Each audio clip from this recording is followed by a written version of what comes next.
in money. Numerous awards for Best Employment Law.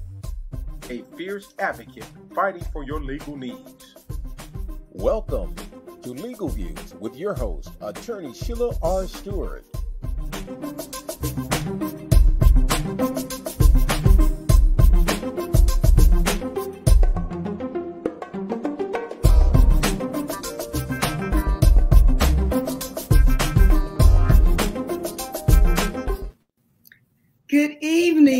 Good evening, and welcome to Legal Views with Attorney Sheila R. Stewart. We are so excited to have you with us on today. We are feeling great, we're doing great, and we have an outstanding guest with us on today, Mr. James Clark, no other than James Clark, Vice President of the Metropolitan Urban League. Mr. Clark is known throughout the country. He has been tapped by the Department of Justice. He has been tapped by judges all across the United States to lend his expertise to combat violence. Violence in the city, violence in the state. Governors reach out to him across the country. And we have this young man with us on today that is going to provide us with vital information on how you can make your neighborhood safer, grow your ministry, and stop the violence around where you live.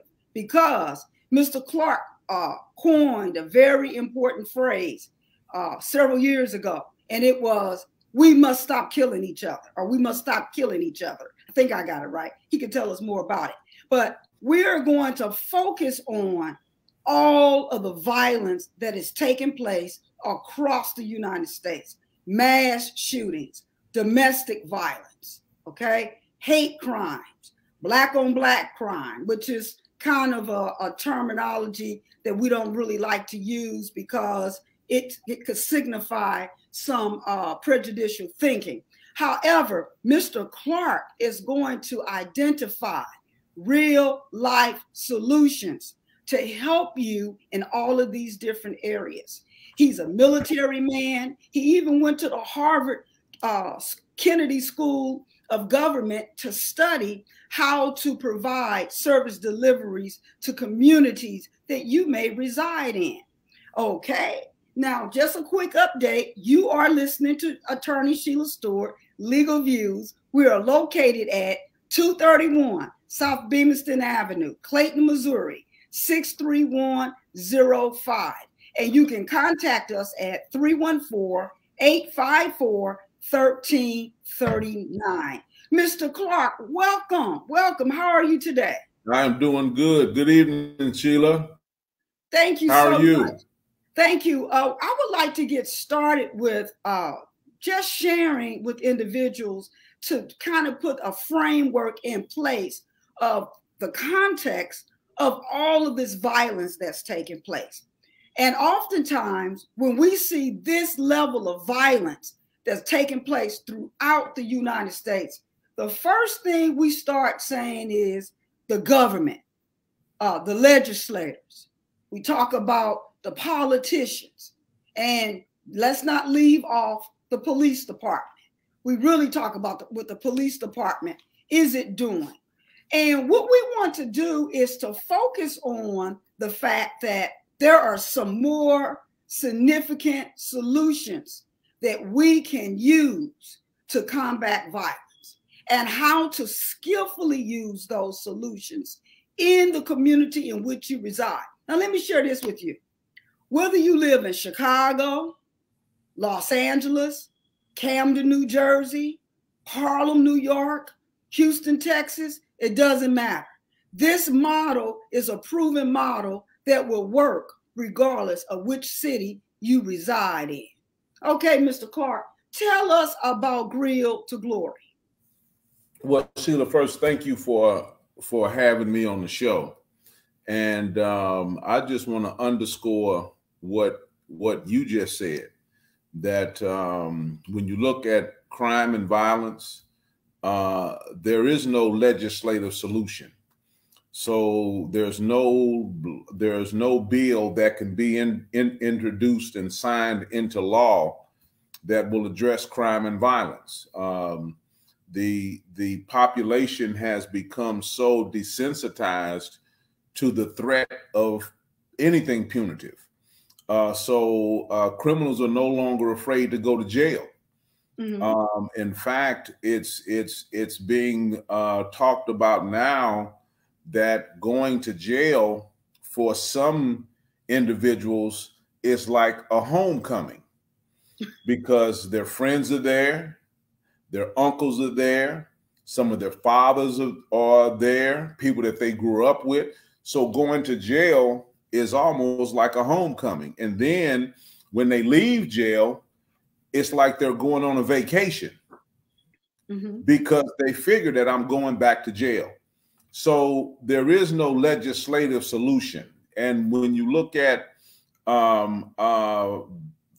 legislation and laws that were passed that are not effective, you can just look at the curfew law. That's a law that says that if you're under the age of 18, you're supposed to be off the streets by a certain time. That's not worth the paper it's written on. So we really have to get back to the basics. There is no law enforcement solution. People have been so we're so cavalier when it comes to breaking the law. People drive down every major street now doing 80 miles an hour. Yes. They're not afraid of the police. People get tickets and they don't go to court. So we are living in a very real time where there is no legal solution. There is no punitive solution. We have got to get back to the basics. We've got to get back to strong neighborhoods. Everyone in our neighborhood under the age of 18 had to be in when the street lights came on. That was the law in the neighborhood. So we have gotten away from that. We have gotten away from the foundation that instilled life's values, the where you know civility was the way of life. So we've got to get back to that. And the solution is for us to begin to build and maintain strong neighborhoods. We've got to be very, very clear that we have a human capital crisis right now. We don't have a law enforcement crisis. We don't have we don't have a political crisis. We have a human capital crisis, and we've got to address it in our more challenged neighborhoods. So we are very excited. Today was the kickoff for the Grill to Glory program. It's an amazing model where we work through neighborhood churches. And we deliver resources to families through the neighborhood church. We believe that the church is a very important institution, if not the most important institution right now. It is the most important institution right now. You are absolutely right. You know, as we look at the destabilization of society, when we look at the atmosphere in our neighborhoods and in society at large, the African American church is uniquely positioned to be once again that leader at a time of crisis that the African American community needs. It was the church that led the African American community right after slavery. It was the church that then mobilized and led the African American community during segregation, during Jim Crow. There would have been no civil rights movement if not for the African American church. So we are in this crisis now, and we're once again leaning on and turning to the African American church. So through the Grill to Glory model, churches do weekly cookouts in front of their church. So every Saturday morning, and that is the vision, that is the tagline. Every church, every Saturday. So we want churches to adapt the system. Bible study is Wednesday, choir rehearsal is Thursday, service is Sunday, but every Saturday morning we do a cookout right in front of the church, and we invite and we welcome the people that live in the neighborhood to come and fellowship with the church. First year, we had 22 churches sign up. The second year, we had 65 churches participate. The third year, last year, we had 112 churches participate. This year, so far, we have 170 churches in the St. Louis metropolitan area that actually today. And we have 62 churches in Kansas City, Missouri. So the vision of neighborhood churches doing cookouts every Saturday morning is beginning to take hold, and it's beginning to transform neighborhoods, because it is hearkening us back to a time when the neighborhood church was visible and active. So it's a very impressive model. We are out every Saturday going from church to church, and it's very inspiring to see churches beginning to become elevated and beginning to become visible, and more importantly, beginning to become active in the neighborhood and meeting the neighborhood residents. Very, very, very inspiring model. It's an outstanding model. I want you to try to to unravel why this is so significant, because in many of our neighborhoods is a lot of unrest, disparate treatment, yeah, poverty, bad policing. And can you explain how using the church as a catalyst to group in all of these different individuals, how it changes that particular community and builds that church? Well, Sheila, really, it gets us back to the basics. It harkens us all the way back. When James Clark grew up in the Lou neighborhood, it was a very civil place. And we had cornerstone churches that were active in the neighborhoods. And so with the Grill to Glory model, it challenges, and then it's beginning to now change the culture in neighborhoods where, some churches started doing the Grill to Glory model. Their pews were empty, or people were not connected in the neighborhood. The Grill to Glory model is doing it consistently, doing a cookout every Saturday morning. Families are walking to the neighborhood church. Fellowship in the neighborhood is back to where it was when we were coming up. Mothers are meeting senior citizens at the Grill to Glory cookouts, and they're saying, "Hey, are those your sons?" "Yeah, those are my two sons." "Ma'am, can you please tell your sons to turn their music down when they sitting in front of my house?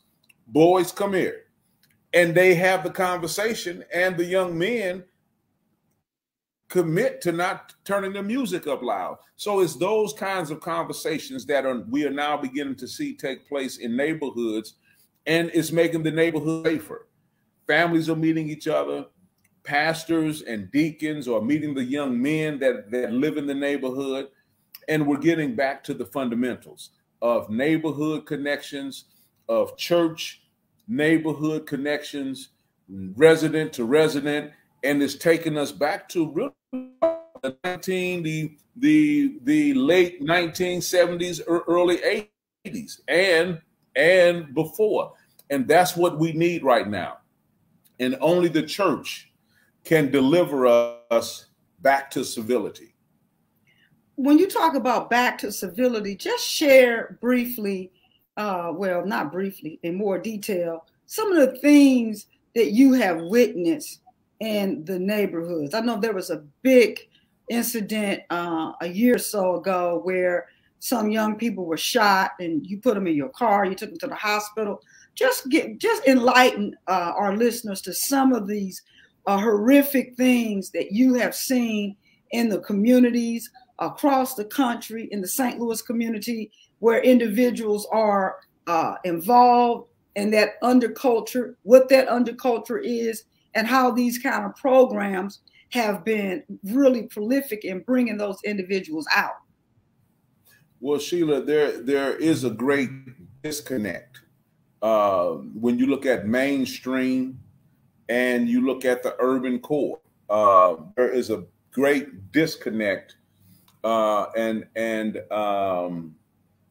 W.E.B. Du Bois spoke of it. He said that only 10% of African Americans would achieve higher education.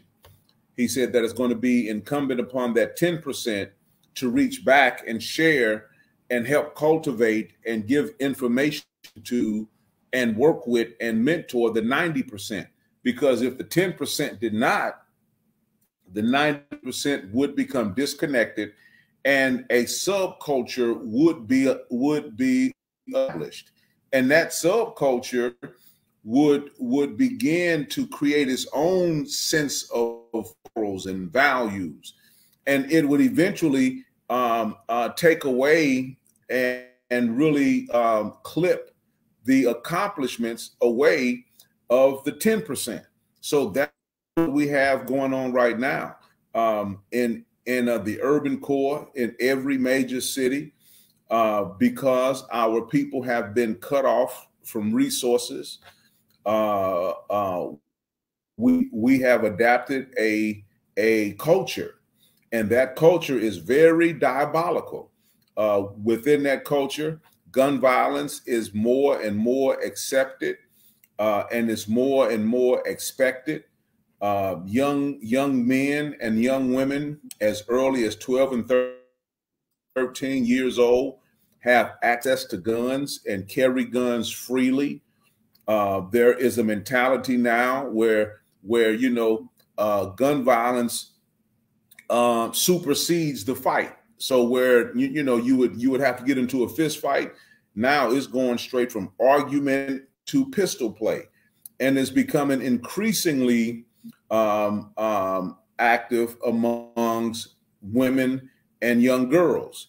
So we have a very real issue as it relates to gun violence. What are you seeing taking place now with young girls and guns and violence?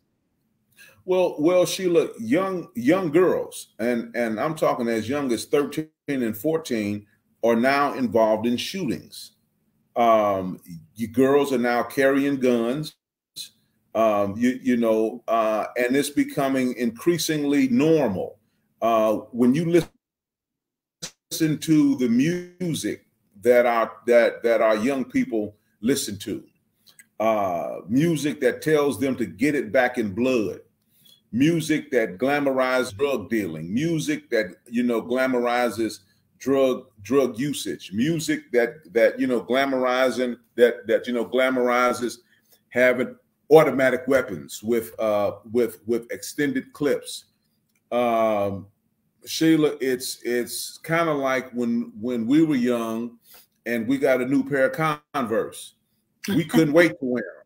I mean, we couldn't wait to wear them. Now, these young boys, they get these AR-15s and they get these Uzis and they get these 9mm, and they're not putting them up in a box, putting them in the closet. They can't wait to shoot them. And so this is resulting in bloodshed in our neighborhoods. And so we are at a very, very crisis point now. That's why at the Urban League, we have the Federation of Block Units that's doing a remarkable job organizing the blocks. Now we're going to marry the Federation of Block Units with the Grill to Glory model, and we're going to begin to have meetings at the neighborhood church with the neighborhood families, bringing in the resources that the Urban League can bring to bear, utility assistance, job training and job placement, rental and mortgage assistance, financial literacy, so that we can begin to bring all of those resources and more right to the neighborhood church. So we're excited about the Grill to Glory model. We also have the Serving Our Streets program, Sheila, that is becoming a national model. Very, very progressive and hard, detailed, granular level efforts in target neighborhoods. I have never been a fan of painting with a broad brush. I believe that we've got to get targeted, that we have got to be able to look at where crime and violence is and the culture is out of whack, and we've got to take the deep dive. For too long, social service organizations have kind of hydroplaned over the problem, and so with the Serving Our Streets program, we take a deep dive. We employ and then we train urban engagement specialists. These are men and women who come from the neighborhood, who understand the mentality, who understand the culture. They're trained, uniformed, disciplined, enlightened, and we deploy them into neighborhoods. We're active in a part of the Jeff Van neighborhood, a part of the Kingsway neighborhood, and a part of the Hyde Park neighborhood, focusing on areas about a 4 block by 8 block area, not the entire Jeff Vanderloo neighborhood, not the entire Kingsway neighborhood, and not the entire Hyde Park neighborhood, about a 6 by 8 block area. And we deploy the urban engagement specialists in. They go door to door, and they're assigned to the neighborhood, and they're working on getting an assessment of each family in the neighborhood. So they go door to door over weeks and months, and they work to get an assessment done. Most of the time, they don't get it in the first walkthrough, but they have 3 months and 4 months and 6 months to work on getting the assessments done. Once the assessments are done, that assessment goes to the case manager. We case manage neighborhoods. We don't case manage the entire St. Louis metropolitan area. We case manage a 6 by 8 block area. Our case managers call every home at least twice a week to check up on the families and see what they may need. Then we deliver utility assistance, job placement assistance. We help them get their warrants lifted. We help them if they're looking to get into school. But we are really looking for who are the high risk people in these neighborhoods. Who are the young men that need to be pulled out of the culture of crime and violence? And in our targeted neighborhoods, crime is going down. Why? Because we're touching the people, we're touching the families on a consistent basis. Now, we also respond to this fentanyl crisis. Fentanyl is ravaging the African-American community right now. If you go to the intersection of Grand and Montgomery, that's an open air drug market. Drugs are bought, used, and sold in that community 365 days a year. we do what's called urban opioid triage. Set up in those neighborhoods on that block twice a week. We do urban opioid triage, once in the Jeff Vanderloo neighborhood, and then once in the Kingsway East neighborhood right there on Kings Highway and St. Louis Avenue. We serve the drug addicts. We give them toiletries. We give them food. We give them clothes, and we give them Narcan. Narcan is the agent that reverse an overdose. If they're ready to get into treatment, we're able to get them into treatment within 48 hours. So that's our effort to deal with the opioid crisis. That's amazing. We also have a gun violence de-escalation. You need to be applauded for that. That is outstanding. These programs are phenomenal. I mean, they're just unprecedented work that you are doing. And I want to just encourage the churches to partner with the Urban League and to do service delivery to the neighborhood. If your church is empty and you're complaining about the church being empty, we are offering you real solutions to connect with an organization that's providing services that go directly to the most neediest individuals. When you start cleaning up a neighborhood, it's going to reduce the violence. These people are not going to be breaking in your house because they're going to get off drugs. They're going to get a job. They're going to improve their credit score. They're going to get a place to live and become productive individuals and attached to society. And that is what you're doing. You're providing, you're taking these people, these individuals that's attached to a subculture, and then you're reversing it and allowing these individuals to attach to society. And that's remarkable. That is remarkable what you're doing. And this type of information has to get out so more people can get involved. Yes, sir. Go ahead. You have the floor. No, Sheila, it is learned behavior. It is conditions that condition behavior.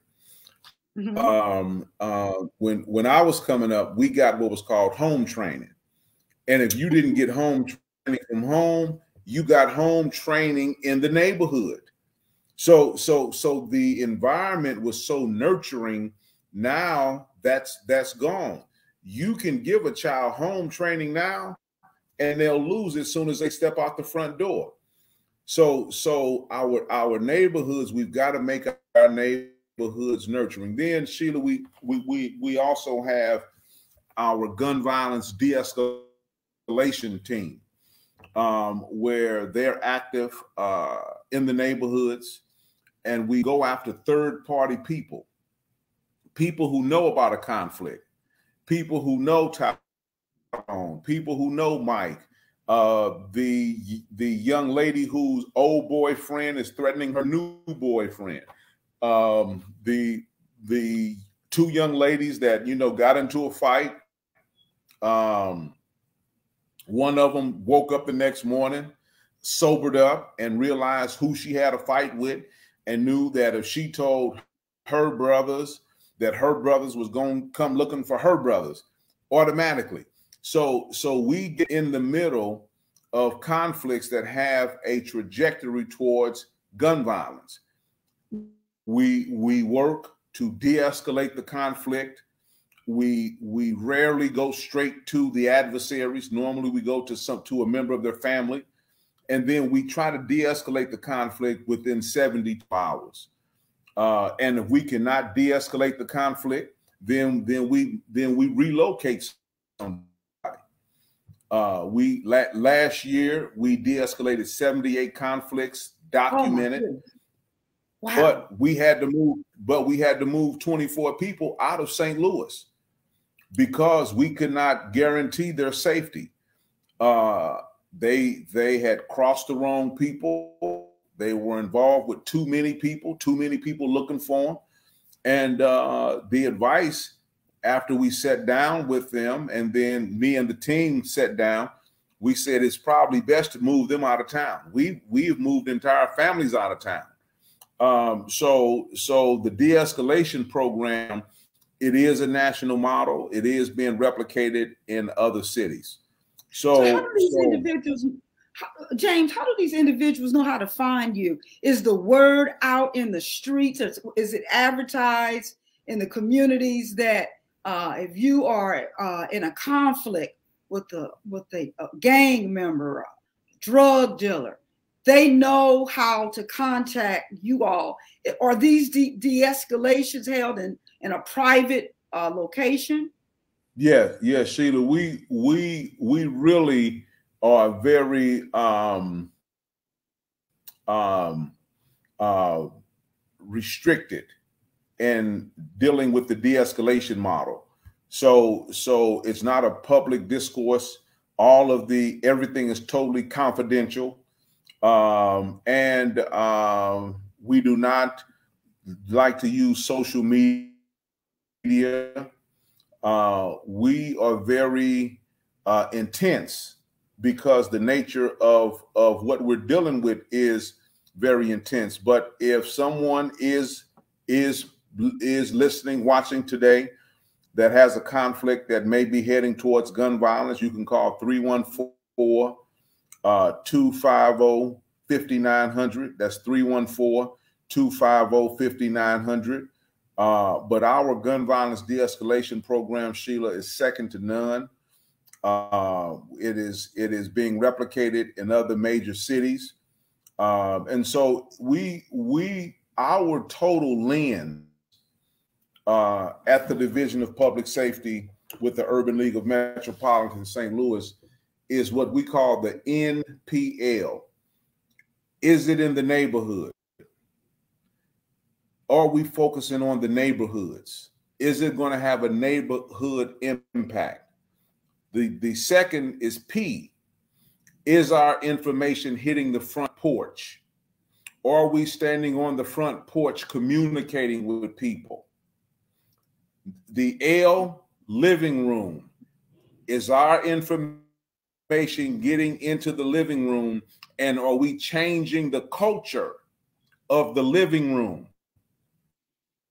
Because at the end of the day, Sheila, whatever takes place in that living room shows up in the neighborhood. See, the boy or the little girl right now that's going through some trauma, that's sitting in a living room, they're being taught how to behave, right or wrong. They're being taught how to behave. And in a short period of time, however they were groomed at home, they're about to step off that door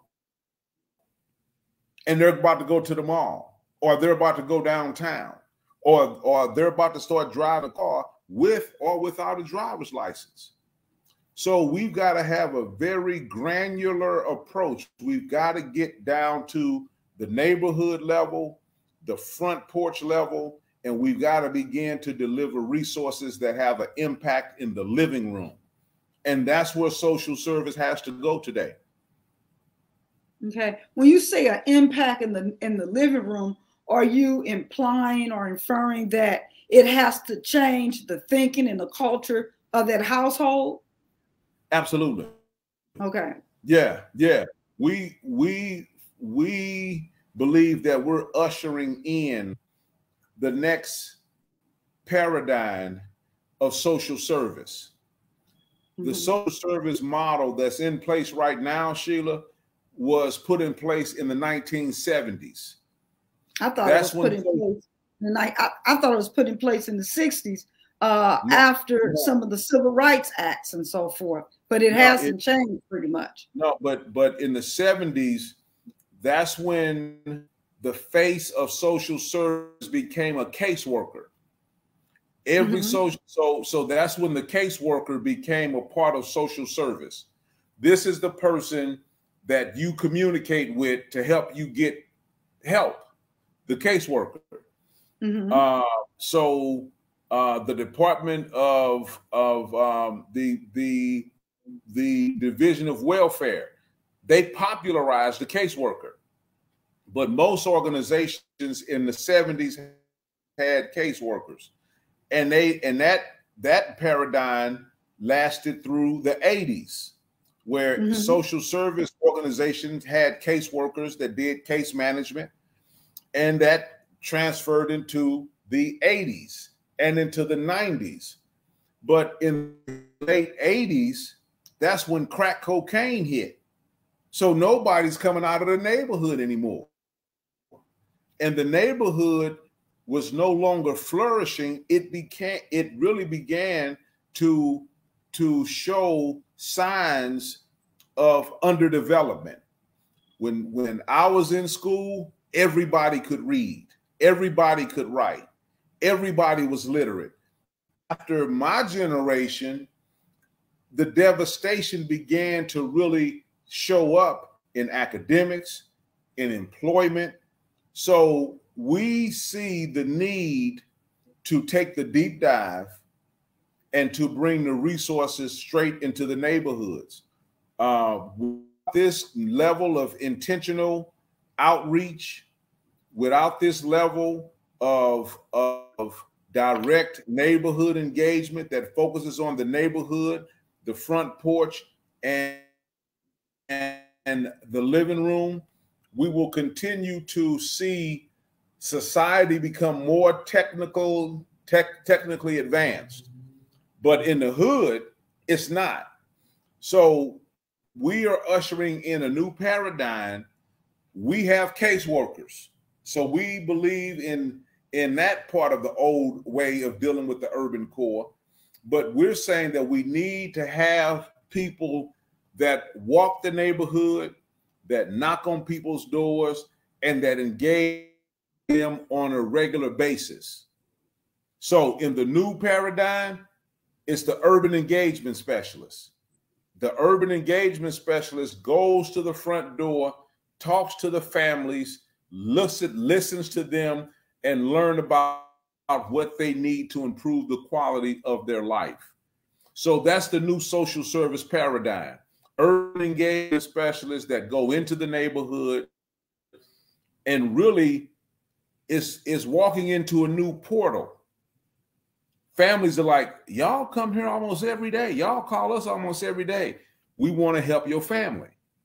Without this level of outreach, we will still see people living in undergrowth. We will still see the collapse of the human capital, and we will still see challenged behavior that does not get better on its own. Mm-hmm. See, we're about 10 years behind this behavior, at least 10 years.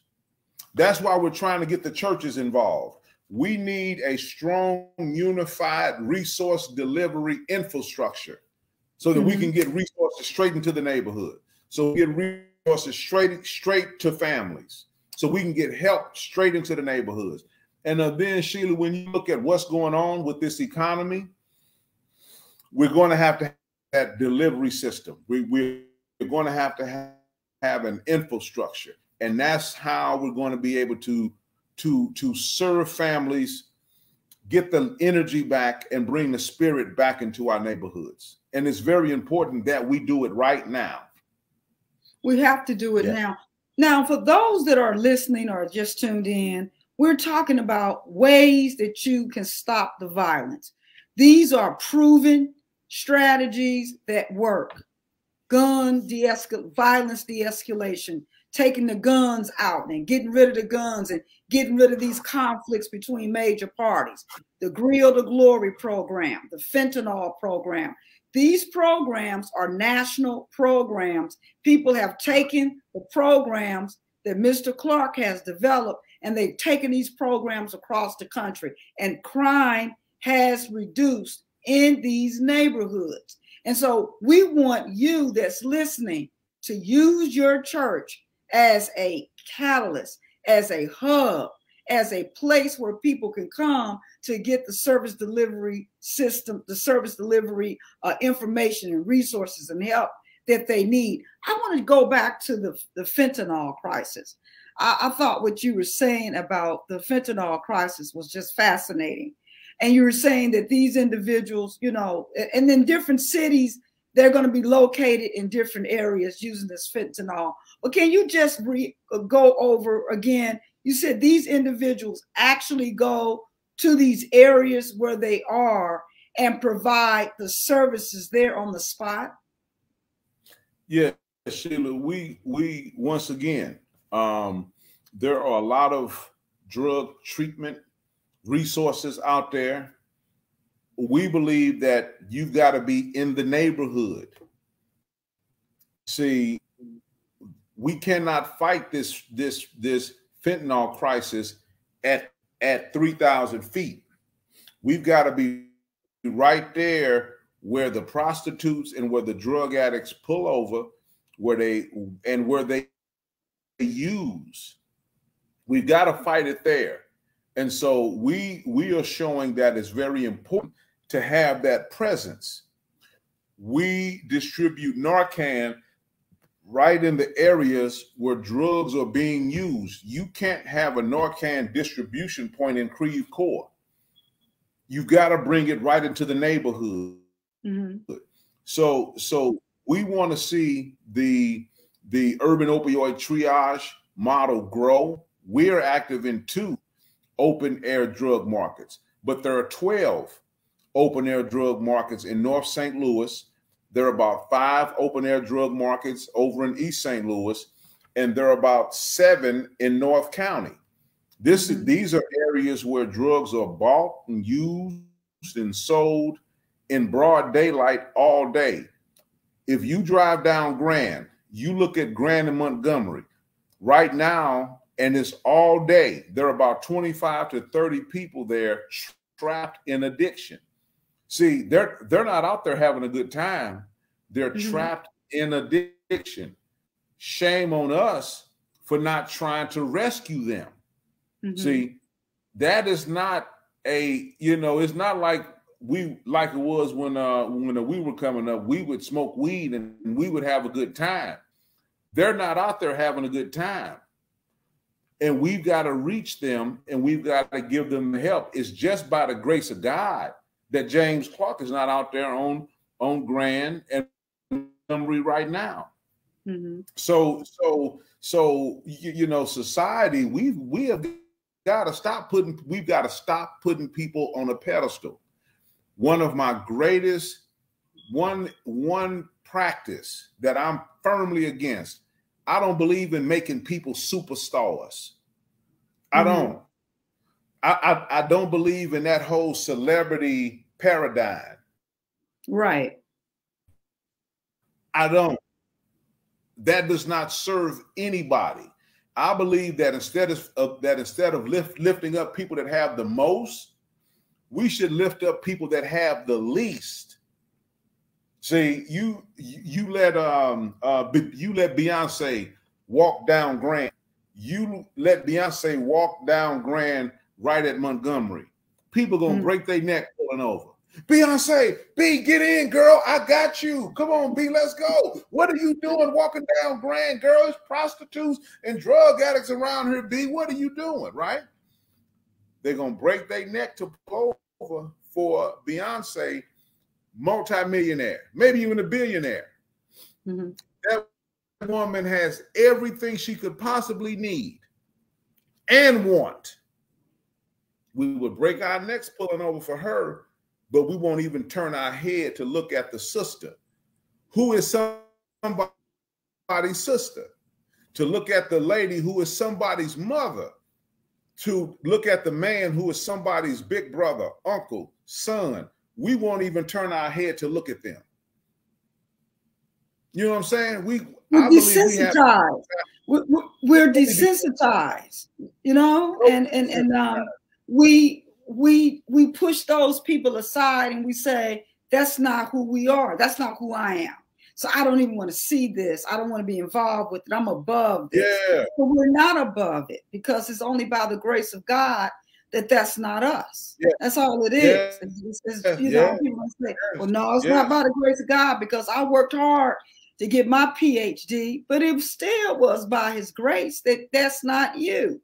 So we do have to have a level of compassion and a level of concern for those that are hurting and not turn our backs on them. And that is why I wanted you to come on to shed light on this work that you are doing that is just rippling across the United States. And, you know, a lot of these churches, I may get some pushback for saying this, a lot of churches, you know, they complain about not having money and that they're tight on funds and they need more money. They need people to give. Well, many of them not doing anything.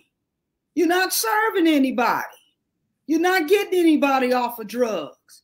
You're not getting anybody off of alcohol. You're not providing GED services. You're not turning a community into a place that's beautiful for people to live. And your church is right there. You want to beg for the money, but you're not providing any services. Okay, Mr. Clark, I said it. Help me out there because I know. No, Sheila. You know the church has been reproached, and I think now, just as I do with law enforcement, I think law enforcement has been reproached. I think that at this hour it is important that we don't call out the church, but we call the church in. See, I think that it's time for us to call the church in. And at some point, I think you're right. I think we need to do both because I think it's hard to call people in if you feel you are already in. See, the mindset is that we're okay. Let me tell you, see, the Grill to Glory model is so strong that we have churches that join because members of the congregation ride around on Saturday mornings doing their chores, taking kids to practice, going to and from the grocery store, and they see the church. They see out there. And they go to their pastor and they say, hey, pastor, why aren't we doing that? So that's a part of the whole recruitment of Grill to Glory. Churches see other churches do it. They say, pastor, I think we should be doing that too. So it's not about calling the church out. Okay, I accept that. That's over with. It's about how do we call the church in? Now, the police have been reproached. The police now have been pretty much pulled into submission. At some point in the near future, we're going to have to start pulling the police back in. We have to. Society has spanked the police. Now, we cannot continue to just beat up on the police. It's time to say, how do we begin to reinvent law enforcement in the neighborhood? How do we do that? And so we're going to have that conversation probably in the next year. But we can't wait to have that conversation with the church. We got to give a lane. We got to get a church a lane and let the church work that lane and grow that lane. Because long-term civility in neighborhoods, long-term civility in neighborhoods starts with the neighborhood church. It doesn't start with law enforcement. It doesn't start with who gets elected. It's the church. The African American church can turn these neighborhoods around in less than a year. Less than a year. Let's say this. Every church. The church can turn the neighborhood. I'm going to take African American off of it. And I am going to say the church, period, can turn the neighborhood around in less than a year. The church can. But you have to partner. If you don't have the money, partner with community-based organizations that have money and call them. How can they get in touch with you if they want to do Grill to Glory, de-escalation, fentanyl programs, heating, cooling, whatever they need? How do they get in touch? They can call if you have a conflict that's heading towards gun violence, if you know of a conflict, you should call 314-250. No, 314-205-5900. That's 314-250-5900. 314-250-5900. If you need Narcan, if you're dealing with an individual in your family that has a drug addiction, you should call the Urban League at 314-337-3683. If you're interested in getting more information on the Grill to Glory model, the vision is for every church to do a cookout in front of their church every Saturday and invite the residents who live in the neighborhood to your church. For information on that, the phone number is 314-337-3683. Sheila, I'm gonna tell you, I've had a great time. Today, I went to the CBTU neighborhood cleanup. They are started at the Urban League regional headquarters on North Kings Highway, over there with Jay Ozier and Lou Moy and the men and women of the CBTU. Then I went on my Grill to Glory tour. I was very impressed, Sheila, with the Light of Jericho Church over on St. Louis Avenue. They had it going on. Then I went down to the original Friendship Church on St. Louis Avenue. Spent a little time with Pastor Mann and Michelle Langston. Very impressed with how they are celebrating. They had a game truck where the young men were and young girls were on the game truck. Nice air conditioned truck with about 20 television screens for the young people to play. Then I went by Faith Missionary Baptist Church on Natural Bridge in Shreve. Pastor Williams was out there. Then I made it by Mount Samuel Church on Newstead, where Pastor Moore and his team of church sisters and deacons were out servicing the community. Then I made it down to Leonard Baptist Church, Deacon Watson and Bishop Thompson. And then I made it over to Pastor Gainey's church. So it's been a very, very long day. It's been a very, very rewarding day. Now I'm about to go back over to the Jeff Vanderloo neighborhood for the JVL Juneteenth celebration. So it's a lot of work, but you know, Sheila, we have got to come out of this era of conflict. Everybody's looking for the next person to have a beef with. And the sad thing is, Sheila, most people have beef with people that ain't never done nothing to them. It's crazy. So it's dangerous out there. You have been listening to Legal Views with attorney Sheila R. Stewart. Our very special and dear guest with us today has been no other than Mr. James Clark, who is creating national models of service delivery to stop violence. And James, we want to thank you for being our very special guest on today. You are doing a tremendous job. We salute Mike McMillan, the president of the Urban League, who is doing a phenomenal job creating these national strategies that people are taking across the United States and having serious great outcomes for the work that you all are doing. We want to thank you for being with us today. You've done a great job as usual. We want you to come back. You can have the last parting words, Mr. Clark. No, Sheila, it's clear. It's clear that society is on a very, very slippery slope. Everybody over the age of 12 is feeling a certain amount of stress. So we've got to look at how we can regulate this energy, and how can we begin to put the pieces in place to bring back civility. I believe that it's going to fall squarely on the shoulders of the neighborhood church. I think we've got to begin to lighten up on each other. African Americans, we've got to realize that we cannot fight each other and racism at the same time. It's impossible.